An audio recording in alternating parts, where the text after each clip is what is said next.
हातात मशाल घेऊन प्रहारचा सरकारवर प्रहार. झोपेचं सोंग घेतलेल्यांना उठवता येत नाही, पण झोपलेल्यांना उठवता येतं, असं म्हणत रात्रीच्या वेळी प्रहार संघटनेनं शेतकऱ्यांच्या कर्जमाफी, थकीत पीक विमा, डीबीटीचे अतिवृष्टीचे अनुदान, दिव्यांगांचे थकीत मानधन त्वरित वाटप करावे अशा मागण्या सरकारला निवेदन देऊन केली आहे. यावेळी उपस्थित प्रहार जनशक्ती पक्ष बीड जिल्हाध्यक्ष विलास रामभाऊ काळुंके, जिल्हा कार्याध्यक्ष अशोक सोनवणे, मुख्य मार्गदर्शक मारुती माने आणि साहेबराव चव्हाण, प्रहार जनशक्ती पक्षाचे कार्यकर्ते आणि पदाधिकारी उपस्थित होते. महिला आणि दिव्यांग प्रामुख्याने उपस्थिती होती. आंदोलन अतिशय ताकदीने उभा केलं. महाराष्ट्रामध्ये सगळ्यात जास्त मला असं वाटतं सगळ्यात कुणी भ्रष्टाचार कुणी करत असेल आणि भ्रष्टाचाराच्या माध्यमातून हे लोकप्रतिनिधी उभं राहत असेल तर मला असं वाटतं या विभागाचे ह्याचे विद्यमान आमदार आहेत. कारण मला सांगायचं मित्रांनो, माझ्या तालुक्यात नव्हतं तर माझ्या जिल्ह्यामध्ये सगळ्यात जास्त आत्महत्या व्हायला लागल्या. आता अरे तुम्ही सांगताय काय, दाखविताय काय? तुमचे दाखवायचे दात वेगळे आणि खायचे दात वेगळे आहेत. तुम्ही विधानसभेच्या निवडणुका लागल्या, तुमचं रणसिंग फुगलं, त्यावेळेस तुम्ही सांगितलं काय आम्हाला? शेतकऱ्याचा आम्ही सातबारा कोरा करू, दिव्यांगाचं मानधन आम्ही वाढवू. 1,500 पासून वाटलं तर आम्ही 6,000 पर्यंत दिव्यांगाचं मानधन करू. आमचं दिव्यांगाचं मंत्रालय केलं म्हणजे काय तुम्ही काय लय मोठी गोष्ट केली नाही मित्रांनो.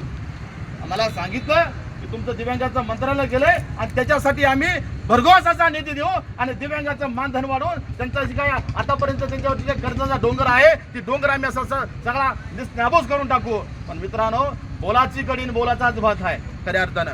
कारण का सांगत असताना मी आणि बी सांगतोय, अरे आमच्या दिव्यांगाचा आणि 6-6 महिने झालं पगार होत नाही. आमदाराचा पगार मला असं वाटतं 1-2 तारखेच्या पुढे कधी गेलाच नसेल.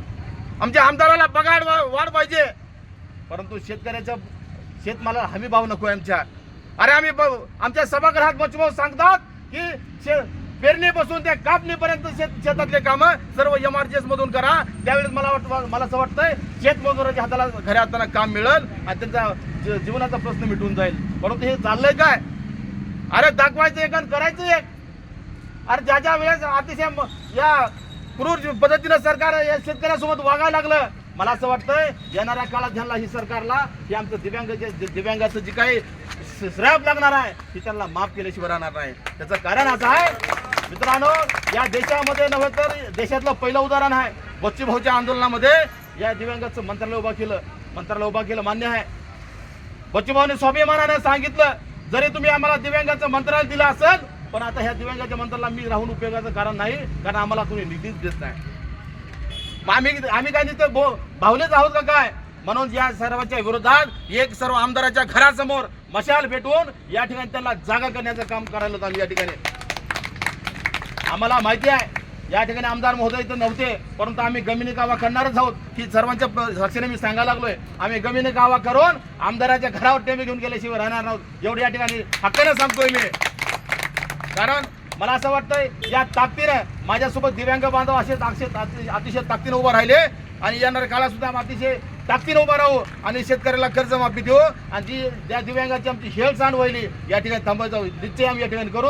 आणि या ठिकाणी सर्वजण जमलात त्याबद्दल मी माझ्या सर्वांच्या वतीनं या ठिकाणी सर्वांचे आभार मी व्यक्त करणार आहे. आणि शेतकऱ्याच्या कर्जमाफीसाठी इथूनच नव्हे तर ज्या वेळेस बच्चूभाऊ आंदोलनाचा इशारा देतील त्यावेळेस खऱ्या अर्थानं आम्ही रस्त्यावर उतरू आणि शेतकऱ्याच्या बाजूनं दिव्यांगाच्या बाजूनं ही प्रहार संघटना उभारल्याशिवाय राहणार नाही एवढं बोलतो आणि या ठिकाणी माझं मनोगत थांबवतो. जय हिंद, जय महाराष्ट्र. प्रतिनिधी मनोज कोकणे, NTV न्यूज मराठी, अंबाजोगाई.